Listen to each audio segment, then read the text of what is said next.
Hi guys, this is doctor Anjali. Welcome back to my YouTube channel.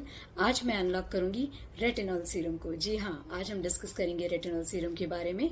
तो let's begin. Retinol serum है क्या? ये vitamin A की एक प्योर फॉर्म है या उसका डेरिवेटिव है, और ये हमारी स्किन में, ये फैट सोल्यूबल होता है, तो ये हमारी स्किन में अप्लाई करने के बाद पेनिट्रेट करके अंदर जाता है, और रेटिनोइक एसिड जो फाइनल जो होता है वो उसमें कन्वर्ट हो जाता है। और इसका जो मेन टारगेट है वो ये है कि वो जो कोलाजन है हमारे स्किन में, उसके उसका जो ब्रेक डाउन होता है उसको ये बेसिकली स्लो डाउन करता है, उसके ब्रेक डाउन को रोकता है। जो एंजाइम्स उसे ब्रेक डाउन करते हैं कोलाजन को, ये वहां उन पे टारगेट करता है और इसके ब्रेक डाउन को स्लो करता है। और साथ ही साथ सिर्फ ये उसे स्लो डाउन नहीं करता है, मतलब उसे रोकता ही नहीं है, साथ में ये कोलाजन की प्रोडक्शन को बढ़ाता भी है। तो ये दोनों काम करता है। जो कोलाजन हमारे फेस में टूट रहा है, डिग्रेड हो रहा है, उसे भी ये रोकता है और नए कोलाजन के प्रोडक्शन को भी बढ़ाता है। So that is how it works. अब हम देखते हैं कि इसके की बेनिफिट्स क्या हैं। तो मेन जो है, ये एक्ट करता है हमारे एंटी एजिंग पे काम करता है। जो हमारे फाइन लाइंस हैं, रिंकल्स हैं, जिन लोगों को यहाँ पे क्रोज फीट आ जाते हैं, तो ये उनको बहुत इजीली अपीयर नहीं होने देता है, वो सब स्लो डाउन हो जाते हैं। और हमारा स्किन को इवन टोन भी देता है। दूसरा, जो जिन लोगों को एक्ने है वहां पे भी अच्छा काम करता है। तो बेसिकली जो क्लॉक पोज होते हैं उनको भी ये साफ रखता है, उसे डी क्लॉक करता है, तो वहां पे भी ये काफी यूजफुल होता है।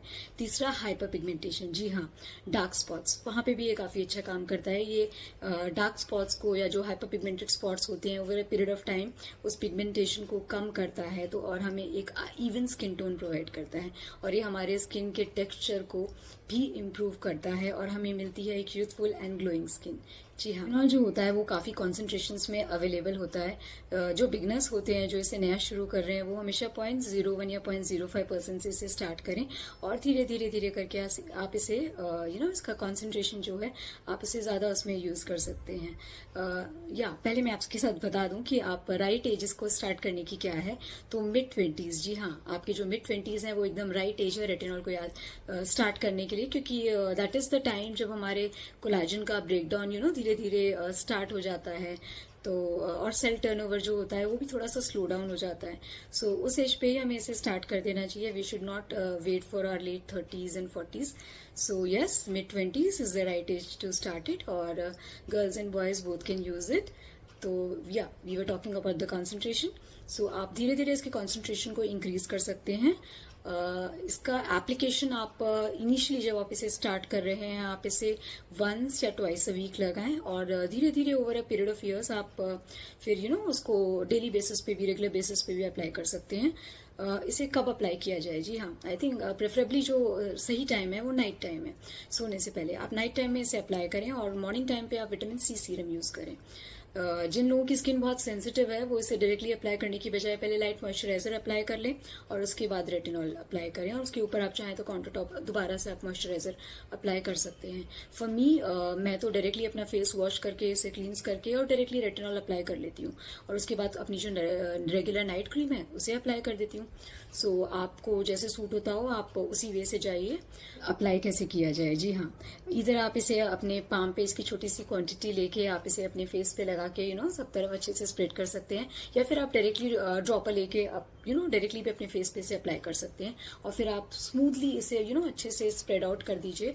बहुत ज्यादा मसाज करने की जरूरत नहीं है, क्योंकि उससे क्या होगा कि वो ज्यादातर हमारे पाम्स में आ जाएगा और स्किन में ज्यादा पेनिट्रेट नहीं कर पाएगा। अब हम जानेंगे इसके साइड इफेक्ट्स के बारे में। फॉर बिगनर्स, जो लोग कई लोगों की स्किन बहुत सेंसिटिव होती है, तो आपको इनिशियली थोड़ा सा ब्रेकआउट्स वगैरह, स्किन पीलिंग, ड्राइनेस और थोड़ा रेडनेस फील हो सकती है। बट अगर वो माइल्ड हो रही है तो इट इज ओके, वो होता है कई लोगों को।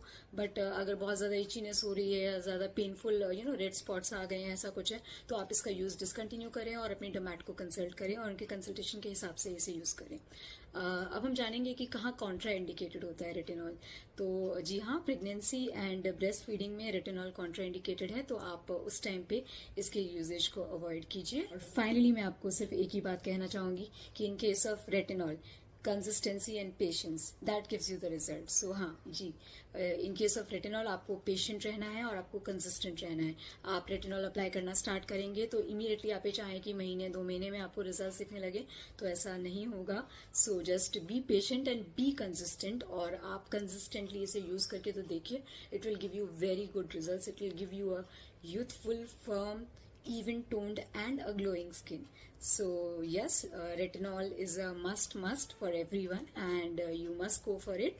And yes, just go for it. And आप अगर और किसी चीज़ के बारे में इंफॉर्मेशन चाहते हैं, किसी और प्रोडक्ट के बारे में, या मेडिकल फील्ड से जुड़ी हुई किसी चीज़ के बारे में एडवाइस चाहते हैं, तो प्लीज़ कमेंट बॉक्स पे मुझे बताइए, तो मैं उसके बारे में एक सेपरेट ब्लॉग फिर से बनाऊंगी।